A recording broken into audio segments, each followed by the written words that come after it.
একটি গাড়ি স্থির অবস্থান থেকে 2 ms ইনভার্স 2 সুষম ত্বরণে 10 সেকেন্ড চললে কত দূরত্ব অতিক্রম করবে?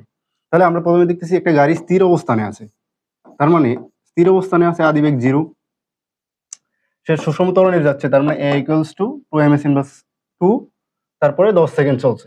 তাহলে আমরা যদি একটু লক্ষ্য করি, একটা চিত্র লক্ষ্য করো, চিত্রটা যখন তুমি বুঝতে পারবা তখনই কি হয়ে যাবে, এমসিকিউটা সমাধান হয়ে যাবে। গাড়িটা স্থির অবস্থানে ছিল, তার মানে u equals to 0, ms inverse 1, সেই গাড়িটা ধীরে ধীরে চলমান, কতটুকু চলছে? 10 সেকেন্ড। 10 সেকেন্ড চলছে কত ত্বরণে? a equals to 2 ms inverse 2 সুষম ত্বরণে চলছে। তাহলে এখানে কি কি আমরা পেলাম? ইউ পেলাম, টি পেলাম, এ পেলাম। বের করতে বলছি কি কত দূরত্ব অতিক্রম করবে, s ইকুয়ালস টু, এখন কোন সূত্র পড়বে? এখানে চারটা রাশি পাইলাম আমরা, চারটা রাশি দ্বারা আমরা একটা মাত্র সমীকরণ পাই, s equals to u t plus half a t square. তাহলে s equals to u t plus half a t square. তাহলে আমরা মানগুলো বসাই দিই, ইউ যেহেতু 0, এটা 0 হয়ে যাবে, তাহলে হাফ এটি স্কয়ার থাকছে,